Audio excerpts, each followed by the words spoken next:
आज हम 11वीं कक्षा की ललित कला की पाठ्य पुस्तक का दूसरा अध्याय पढ़ेंगे, सिंधु घाटी की कलाएं, जिसका कल हमने पहला अध्याय किया था। आप चैनल पे जाकर के वो वीडियो देख सकते हैं। सिंधु नदी की घाटी में कला का उद्भव ईसा पूर्व 3री सहस्त्राब्दी के उत्तरार्ध में हुआ था।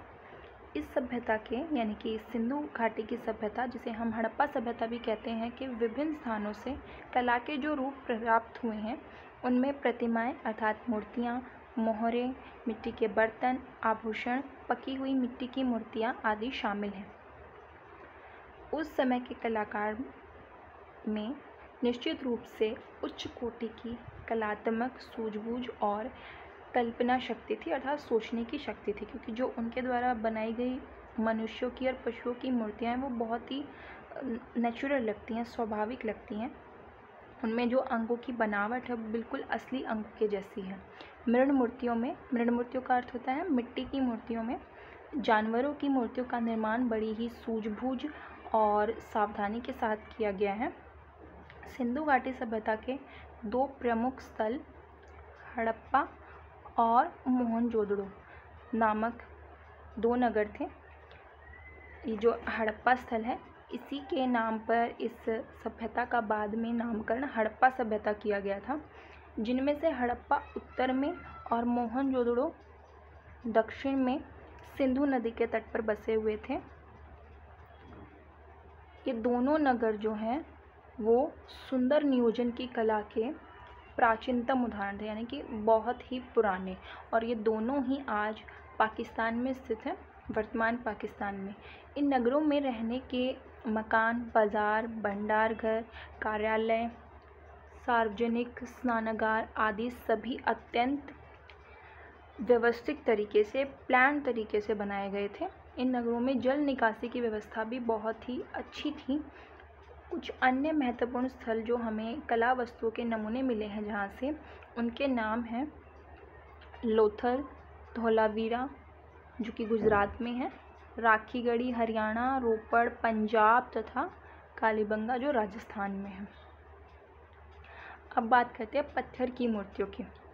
हड़प्पाई स्थलों पर, यानी कि जो हड़प्पा की जगह थी, वहाँ पर पाई गई मूर्तियाँ भले ही वे पत्थर, कांसे या मिट्टी की बनी हो, संख्या की दृष्टि से वो बहुत ज़्यादा नहीं है, कला की दृष्टि से वो बहुत ही उच्च कोटि की हैं। हड़प्पा और मोहनजोदड़ो में पाई गई पत्थर की मूर्तियाँ त्रिआयामी वस्तुएं बनाने का उत्कृष्ट उदाहरण है। त्रिआयामी का अर्थ इसके 3 आयाम हैं। पत्थर की मूर्तियों में 2 पुरुष प्रतिमाएं मिली हैं जो बहुत ही ज़्यादा चर्चा में रहीं, जिनमें से एक पुरुष का धड़ है, धड़ अर्थात गर्दन से ऊपर का हिस्सा, जो लाल चूना पत्थर का बना है, और दूसरा दाढ़ी वाले पुरुष की मूर्ति है जो कि सेलखिड़ी पत्थर से बनी है। इस दाढ़ी वाले पुरुष के बारे में कहा जाता है कि ये माना जाता है कि ये शायद एक धार्मिक व्यक्ति है। इस मूर्ति को एक शॉल ओढ़े हुए दिखाया गया है। शॉल बाएं कंधे के ऊपर से और दाहिनी भुजा के नीचे से डाला गया है, और शॉल जो है वो त्रिफुली नमूनों से सजी हुई है। यहाँ पे आप ये शायद देख भी रहे होंगे, त्रिफुली नमूने।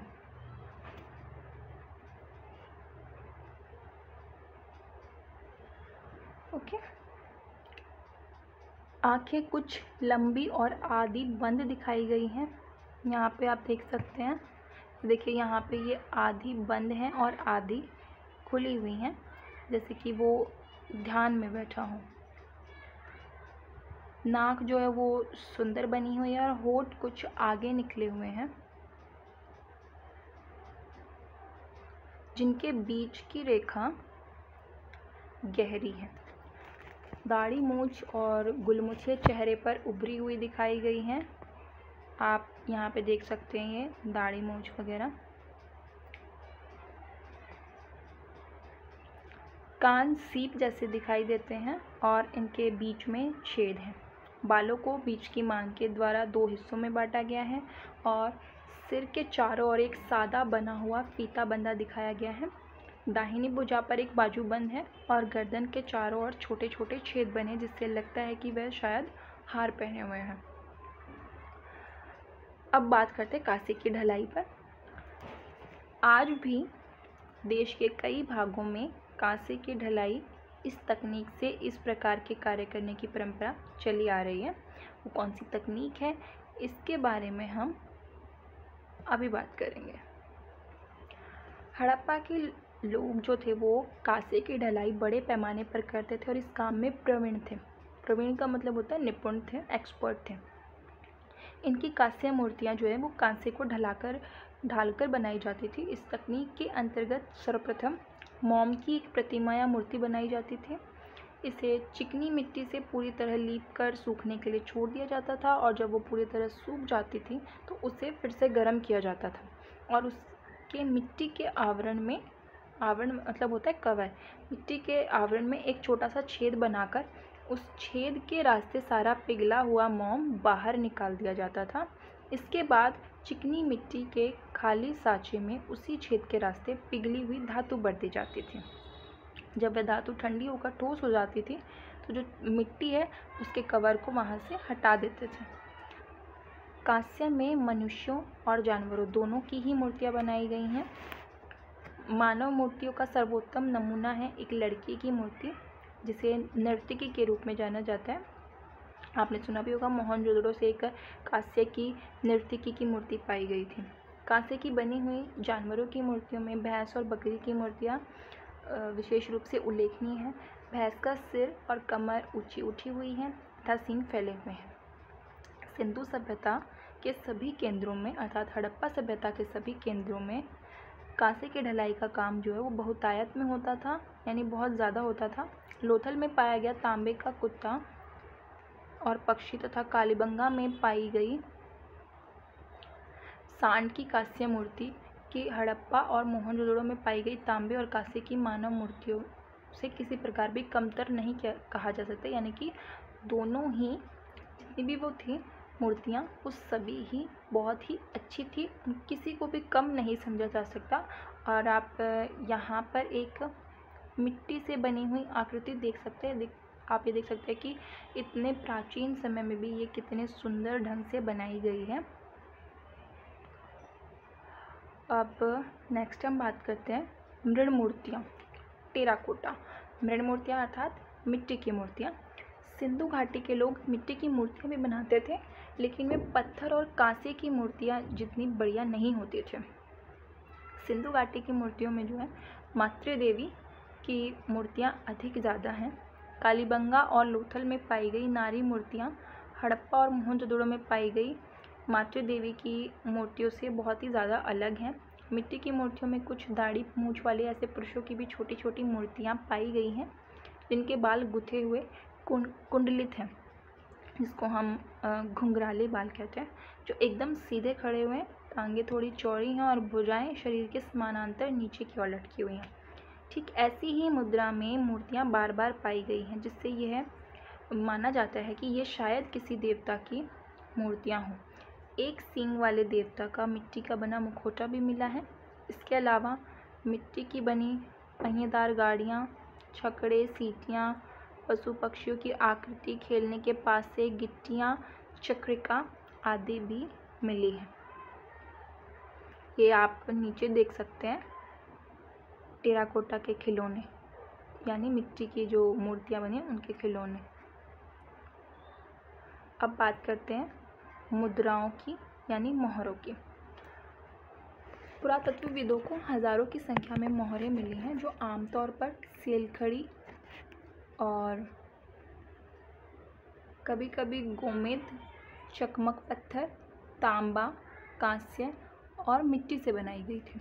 उन पर एक सींग वाले सांड, गैंडा, बाघ, हाथी, जंगली भैंसा, बकरा आदि पशुओं की सुंदर आकृतियाँ बनी हुई हैं। इन मुद्राओं को तैयार करने का उद्देश्य मुख्यतः वाणिज्यिक था, यानी कि कमर्शियल था। ऐसा प्रतीत होता है कि ये मुद्राएं बाजूबंद के तौर पर भी कुछ लोगों द्वारा पहनी जाती थी, जिससे उन व्यक्तियों की पहचान की जा सकती थी, जैसे कि आजकल के लोग आइडेंटिटी कार्ड पहनते हैं। हड़प्पा की जो मानक मुद्रा है वो 2x2 इंच की वर्गाकार पट्टियाँ होती थी, जो जैसे कि हमने पहले बात की आमतौर पर सेलखड़ी से बनाई जाती थी। प्रत्येक मुद्रा में एक चित्रात्मक लिपि खुदी होती थी।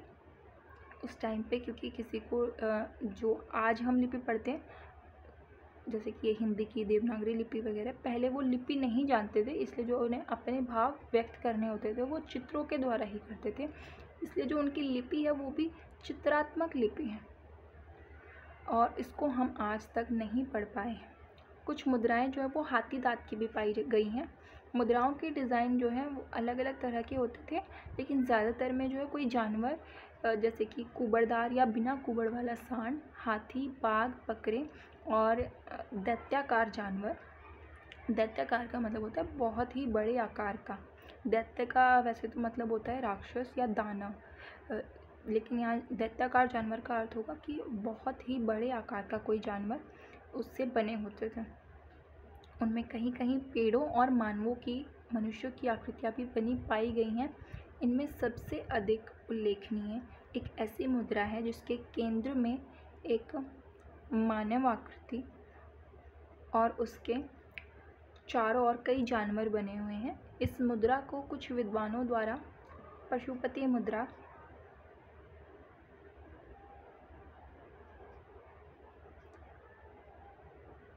मुद्रा कहा जाता है। आकार आधे से 2 इंच तक के वर्ग या आयत के रूप में। ये यहाँ पे आप देख सकते हैं एक सिंगे की मोहर, ये एक सींग वाला कोई जानवर है, जबकि कुछ अन्य इसे किसी देवी की आकृति भी मानते हैं। इस मुद्रा में एक मानव आकृति पालथी मारकर बैठी हुई दिखाई गई है। इस मानव आकृति के दाहिनी ओर एक हाथी और एक शेर है, जबकि बाईं ओर गैंडा और भैंसा दिखाए गए हैं। इन पशुओं के अलावा स्टूल के नीचे 2 बारह सींगे हैं।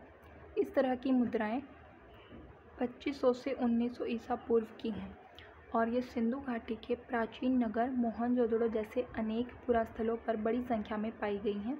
इनकी सतहों पर मानव और पशु आकृतियाँ उत्कीर्ण हैं, यानी खुदी हुई हैं। ये यहाँ पर पशुपति की एक मोहर दी गई है।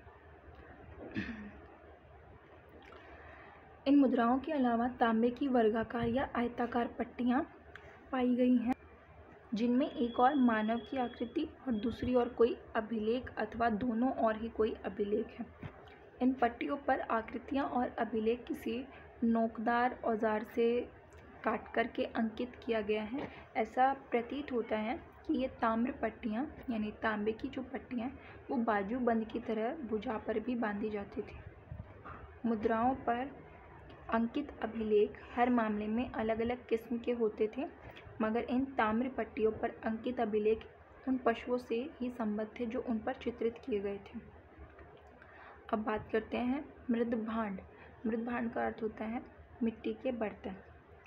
इन पुरास्थलों से बड़ी संख्या में प्राप्त मृदभांडों यानी मिट्टी के बर्तनों की जो शक्ल सूरत है यानी आकृति है तथा उन्हें बनाने की शैलियों से हमें उस समय के डिज़ाइनों के भिन्न भिन्न रूपों तथा विषयों के विकास का पता चलता है। सिंधु घाटी में पाए गए मिट्टी के बर्तन अधिकतर कुम्हार की चाक पर बनाए गए बर्तन हैं। आपने शायद सुना होगा गाँव में आज भी कुम्हार जो है वो मिट्टी से मटके वगैरह बनाते हैं। ऐसे पहले बर्तन भी जो मिट्टी से बनाए जाते थे वो कुम्हार चाक पर बनाता था। इनमें रंग किए हुए बर्तन कम और सादे बर्तन अधिक हैं। ये सादे बर्तन आमतौर पर लाल चिकनी मिट्टी के बने हैं, जिसे आप यहाँ पे नीचे देख सकते हैं। ये मिट्टी के बर्तन ये लाल चिकनी मिट्टी से बने हुए हैं और ये हैं छिद्रित बर्तन। काले रंगीन बर्तनों पर लाल लेप की एक सुंदर परत है, जिस पर चमकीले काले रंग से ज्यामितीय आकृतियाँ होती हैं, जिनमें वर्ग, वृत्त, आयत, त्रिभुज आकार की आकृतियाँ बनाई जाती हैं। बहुरंगी यानी जिनमें बहुत ज़्यादा रंग किए गए हों, ऐसे मृदभांड बहुत ही कम पाए गए हैं। इनमें मुख्यतः छोटे छोटे कलश शामिल हैं, जिन पर लाल, काले, हरे और कभी कभार सफ़ेद तथा पीले रंगों में आकृतियाँ बनी हुई हैं। उत्कीर्णित बर्तन भी बहुत ही कम पाए गए हैं और जो मिले भी हैं उनमें उत्कीर्णन की सजावट पेंदे पर और तश्तरियों तक ही सीमित थे। छिद्रित पात्रों में एक बड़ा छिद्र बर्तन के तल पर और छोटे छेद उनकी दीवारों पर सभी जगह पाए गए हैं। यहाँ पे जैसे आपने ये वाला देखा भी होगा, ये छिद्रित बर्तन है। छिद्रित पात्रों में एक ऐसे बर्तन शायद पेय पदार्थों को छानने के काम आते होंगे। घरेलू कामकाज में प्रयोग किए जाने वाले मिट्टी के बर्तन अनेक रूपों तथा आकारों में पाए गए हैं। सीधे और कोणीय रूपों वाले बर्तन अपवाद के तौर पर भले ही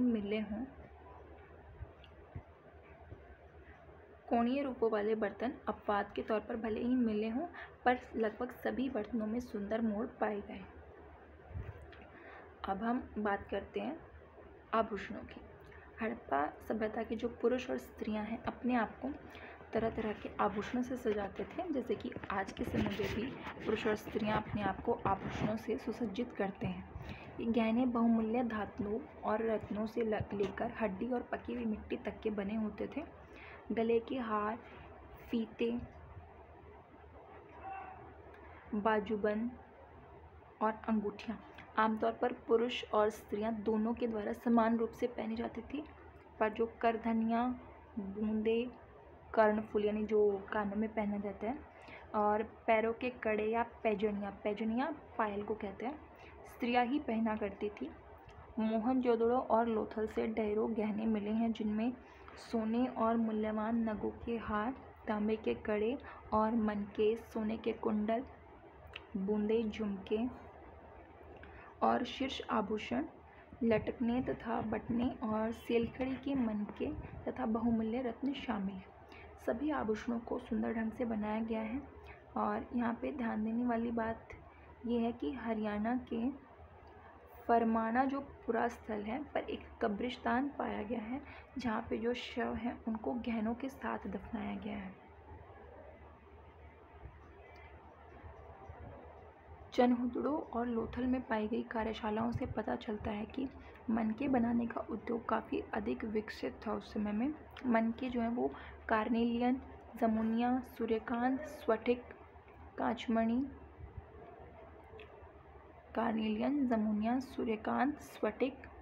कांचमणि, सेलखड़ी, फिरोज़ा, लाजवर्द मणि आदि के बने होते थे। आपने हिस्ट्री में पढ़ा होगा, ये लाजवर्द मणि जो है अफ़गानिस्तान से आयात की जाती थी उस समय। इसके अलावा तांबा, कांसा और सोने जैसी धातुएं और शंख, सीपियाँ, पक्की मिर्ची भी मनके बनाने के काम में आती थी। मनके तरह तरह के रूप और आकार के होते थे। कोई तश्तरी के आकार का, कोई बेलनाकार, कोई गोल होता था, तो कोई कई खंडों में बटा हुआ होता था। कुछ मनके 2 या अधिक पत्थरों के जोड़ से बने होते थे। कुछ पत्थर पर सोने का आवरण चढ़ा होता था, कुछ काटकर या रंगकर सुंदर बनाया जाता था। मनकों के निर्माण में बहुत ही ज़्यादा तकनीकी कुशलता का प्रयोग जो है उसमें दिखाया गया है। हड़प्पा के लोग पशुओं, विशेष रूप से बंदरों और गिलहरियों के नमूने बनाते थे, जो एकदम असली के जैसे दिखते थे। इनका उपयोग इनकी नोक और मनकों के रूप में किया जाता था। सिंधु घाटी के घरों में बड़ी संख्या में तकवे और तकुआ चक्रियाँ भी मिली हैं, जिससे पता चलता है कि उन दिनों कपास और ऊन की कताई बहुत ज़्यादा प्रचलित थी। गरीब और अमीर दोनों तरह के लोगों में कताई का आम रिवाज था। ये जो तथ्य है हमें इस बात से पता चला है कि जो तकवे की चक्रियाँ मिट्टी तथा सीपियों से बनी हुई पाई गई हैं। पुरुष और स्त्रियाँ धोती और शॉल जैसे 2 अलग अलग कपड़े पहनते थे। शॉल दाएं कंधे के नीचे से ले जाकर बाएं कंधे के ऊपर ओढ़ी जाती थी। और अभी हमने लास्ट पेज पे ये पढ़े हैं, कार्नेलियन के मनके बने होते थे, तो यहाँ पे हम वही देख रहे हैं। ये जो है ये मोती और आभूषण है, ये इन्हीं सब से बने हुए हैं जो हमने अभी लास्ट पेज पे पढ़ा। कार्नेलियन, जमुनिया, सूर्यकांत, स्फटिक, कांचमणि, सेलखड़ी, फिरोज़ा और लाजवर्द, ये इनको बनाने के लिए, इन आभूषणों को बनाने के लिए इन मनकों का प्रयोग किया गया है। पुरातत्वीय खोजों में मिली चीज़ों से ऐसा लगता है कि सिंधु घाटी के लोग साज श्रृंगार और फैशन के प्रति भी काफ़ी ज़्यादा जागरूक थे। उनमें केश सज्जा, केश का मतलब होता है बाल, सज्जा मतलब सजाना, यानी कि बालों को सजाना की अलग अलग शैलियाँ प्रचलित थी। स्त्रियाँ सुंदर दिखने के लिए सिंदूर, काजल आदि का प्रयोग करती थी, चेहरे पर लेप लगाती थी। धौलावीरा में पत्थरों के ढांचों के अनेक अवशेष मिले, जिनसे यह प्रकट होता है कि सिंधु घाटी के लोग अपने घर आदि के निर्माण में पत्थर का प्रयोग करते थे। सिंधु घाटी के कलाकार और शिल्पकार अनेक शिल्पों में अत्यधिक पारंगत थे, वही निपुण थे, जिनमें धातु का ढलाव यानी धातु को ढालना, पत्थरों पर नक्काशी करना, मिट्टी के बर्तन बनाना, उन्हें रंगना और जानवरों, पौधों और पक्षियों के साधारण रूप को लेकर टेराकोटा का निर्माण मुख्य है। यहाँ पे आप देख सकते हैं टेराकोटा के खिलौने, ये दो आकृतियाँ, ये शायद शेर लग रहा है मुझे, आप कमेंट में बताइए ये किस जानवर की आकृति है या खिलौना है। ये शायद घोड़ा हो सकता है नीचे। ये अब हम बात करते हैं मूर्ति की। यह मातृका की मूर्ति, ये वाली मातृका की मूर्तियों को आमतौर पर भद्दी खड़ी मुद्रा में दिखाया गया है, जिन पर उन्नत उरोज़ों पर हार लटकाए और कमर के चारों ओर एक अधोवस्त्र लपेटे हुए दिखाया गया है। सिर पर पंखे जैसा कोई आवरण है, ये आप यहाँ पे देख सकते हैं। ठीक है,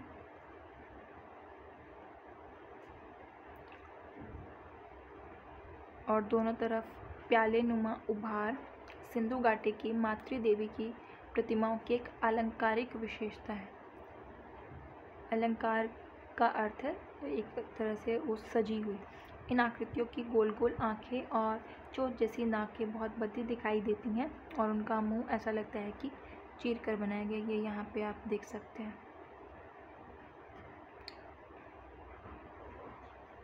यहाँ पे हम बात करते हैं अभी नर्तकी की मूर्ति। सिंधु घाटी की कलाकृतियों में एक सर्वोत्कृष्ट, सबसे ज़्यादा जो उत्कृष्ट है कृति एक नाचती हुई लड़की यानी नर्तकी की कांस्य प्रतिमा है, जिसकी ऊंचाई लगभग 4 इंच है। यह है वो प्रतिमा। यह मोहनजोदड़ो में पाई गई मूर्ति तत्कालीन ढलाई कला का एक उत्तम नमूना है। नर्तकी की त्वचा का रंग सांवला दिखाया गया है और यह लगभग निर्वस्त्र है। निर्वस्त्र का अर्थ होता है बिना वस्त्रों के, और उसके लंबे केश सिर के पीछे के जुड़े के रूप में गुथे हुए हैं। उसकी बाईं भुजा चूड़ियों में ढकी हुई है। वह अपनी दाईं भुजा के ऊपरी भाग में बाजूबंद और नीचे के भाग में कड़ा पहने हुए हैं। ये आप यहाँ पे देख सकते हैं।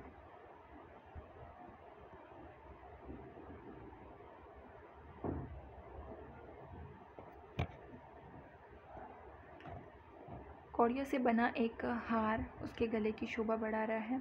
उसका दाहिना हाथ कमर पर है, बायां हाथ परंपरागत भारतीय नृत्य की मुद्रा में उसके घुटने के कुछ ऊपर बाई जगह पर टिका हुआ प्रतीत होता है। उसकी आंखें बड़ी बड़ी और नाक चौड़ी है। अब हम दूसरी जो मूर्ति उसकी बात करते हैं, वृषभ प्रतिमा।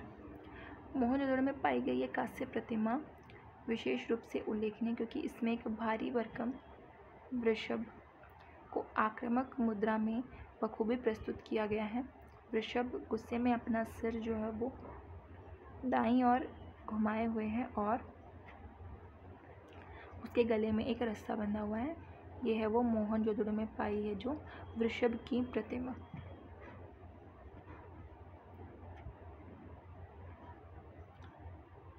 ये एक यहाँ पे पुरुष का धड़ है, प्रतिमा है। ये पुरुष धड़ की यह मूर्ति लाल बलुआ पत्थर की बनी है। इसमें सिर और भुजाएं जोड़ने के लिए गर्दन और कंधों में गड्ढे बने, जैसे यहाँ पे आप देख सकते हैं गड्ढे बने हुए हैं। धड़ के सामने वाले हिस्से को एक विशेष मुद्रा में सोच समझकर बनाया गया है। कंधे अच्छे पके हुए हैं और पेट कुछ बाहर निकला हुआ है। अब हम बात करते हैं चित्रित मृत भांड की, यानी कि मिट्टी के बर्तन जो जिन पर चित्र आदि बनाए गए थे।